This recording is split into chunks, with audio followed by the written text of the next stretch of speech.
Black ഹോളുകൾ അല്ലെങ്കിൽ തമോർഗർത്തങ്ങളെപ്പറ്റി നമുക്ക് കുറച്ച് വസ്തുതകൾ അറിയാം. ബ്ലാക്ക് ഹോളുകൾ ഒരു കോസ്മിക് വാക്വം ക്ലീനർ അല്ല എന്നുള്ളതാണ് ഒന്നാമത്തെ വസ്തുത. ഒരു ബ്ലാക്ക് ഹോളിൻ്റെ മാസും ഒരു ഗ്രഹത്തിൻ്റെ മാസും ഒരേപോലെയാണ് എന്ന് സങ്കല്പിക്കുക.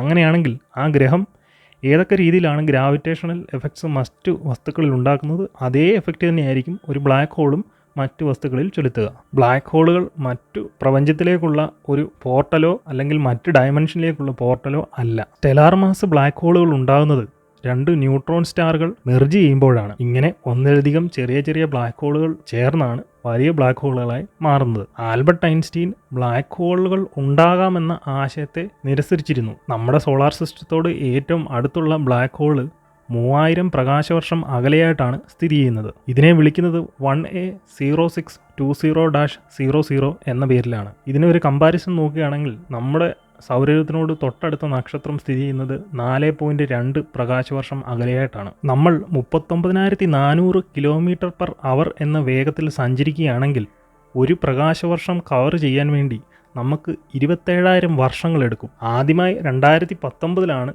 ടെലസ്കോപ്പ് ഉപയോഗിച്ച് ബ്ലാക്ക് ഹോളുകളുടെ ചിത്രം നമ്മൾ എടുക്കുന്നത്.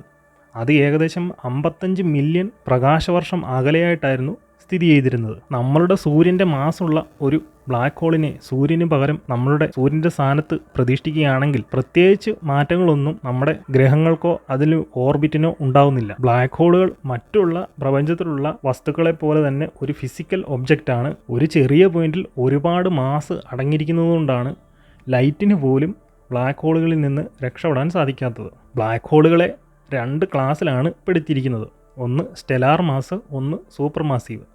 സ്റ്റെലാർ മാസ് ബ്ലാക്ക് ഹോളുകൾ സൂര്യൻ്റെ മാസിനേക്കാൾ 5 മുതൽ 10 മടങ്ങ് വരെയായിരിക്കും. സൂപ്പർ മാസീവ് ബ്ലാക്ക് ഹോളുകൾ നമ്മളുടെ സൂര്യൻ്റെ മാസിനേക്കാൾ 1,00,000 മടങ്ങ് മാസിന് മുകളിലുള്ളവയെ സൂപ്പർ മാസീവ് ബ്ലാക്ക് ഹോളുകൾ എന്നാണ് അറിയപ്പെടുന്നത്. ഈ മുകളിൽ പറഞ്ഞ 2 ക്ലാസ്സിലുള്ള ബ്ലാക്ക് ഹോളുകളുടെ ഇടയിൽ മിഡിൽ വെയിറ്റ് ബ്ലാക്ക് ഹോളുകളുണ്ട്. പക്ഷേ അതിനെ ഇതുവരെയായിട്ടും നമ്മൾ കണ്ടെത്തിയിട്ടില്ല. പക്ഷേ ഉണ്ട് എന്ന് തന്നെയാണ് കരുതപ്പെടുന്നത്. ബ്ലാക്ക് ഹോളിന് ചുറ്റുമായി പൊടിയും വാതകങ്ങളും നിറഞ്ഞ ഒരു റിങ് ഉണ്ടാകും. ഈ ചുറ്റുമുള്ള ഡിസ്കിലുള്ള വസ്തുക്കൾ ചൂടാകുകയും അതിൽ നിന്നും എക്സ്റേയും മറ്റു പ്രകാശങ്ങളും പുറപ്പെടുവിക്കുകയും ചെയ്യും. ബ്ലാക്ക് ഹോളുകളുടെ അടുത്തായി റേഡിയേഷനും ഗ്രാവിറ്റി കംപ്രഷനും കൂടുതലായി ഉണ്ടാകും. അതേപോലെ തന്നെ ബ്ലാക്ക് ഹോളുകളുടെ അടുത്ത് ടൈം ഡൈലേഷനും ഉണ്ടായിരിക്കും. ടൈം ഡൈലേഷനെ പറ്റി നമ്മളൊരു വീഡിയോ ചെയ്തിട്ടുണ്ട്, അത് നിങ്ങൾക്ക് സന്ദർശിക്കാവുന്നതാണ്. അതായത് ബ്ലാക്ക് ഹോളുകളുടെ അടുത്തേക്ക് നിങ്ങൾ വരികയാണെങ്കിൽ സമയം നിങ്ങൾക്ക് വളരെ കുറവായിട്ടായിരിക്കും അനുഭവപ്പെടുക. ബ്ലാക്ക് ഹോളുകളുടെ ഇവന്റ് ഹൊറൈസണിലേക്ക് അടുക്കുകയാണെങ്കിൽ ഹൊറീസോണ്ടലി നിങ്ങൾ കംപ്രസ് ആകുകയും വെർട്ടിക്കലി നിങ്ങൾ സ്ട്രെച്ച് ആകുകയും ചെയ്യുന്നു, ഒരു നൂഡിൽസിനെ പോലെ. ഒരുപക്ഷെ നിങ്ങൾ ബ്ലാക്ക് ഹോളുകളുടെ ഇവന്റ് ഹൊറൈസണിലേക്ക്